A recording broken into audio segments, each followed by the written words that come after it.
81 times 42 times 35 times 30 times 16 is most nearly equal to which of the following? If you are like most test takers, when you come across a question like this, you might think, I have no idea how to even start this problem. Where do I even begin? Well, one thing you might do is keep an eye on the answer choices. And what you should see when you look at these answer choices, they're all collections of the same number. For example, answer choice A, that's really just a collection of 4s. And answer choice E, that's really a collection of 9s. Again, these answers are suggesting that when we break down our numbers, we're going to get collections of the same number. Now, to start, let's break down the numbers we've been given. 81, that's 9 times 9. 42, 6 times 7. 35, of course, is 5 times 7. 30 is 6 times 5. And as you all know, 16 is 4 times 4.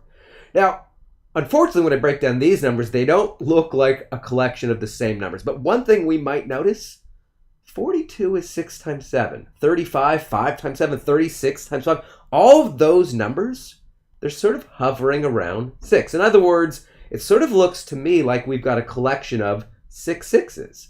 And if that's the case, it's sort of suggesting, hey, maybe answer choice D is going to be the correct answer because that's going to be a collection of 6s. Now, of course, before we can assume that, we've got to make some sense of the 81 and the 16. The 9s, the 4s, they don't look like 6s at all, right? But what should occur to us is that if we multiply 1 9 by 1 4, what do we get? We get 36. So if we multiply a 9 by 4 and then another 9 by another 4, we get 2 36s. And if we break down each of these 36s, well, they would be 6 times 6, giving us a collection of 4 more 6s. Well, if we add those 6s back to the original collection of 6s, we'd end up with a collection of 10 6s, which of course is the same thing as 6 to the 10th.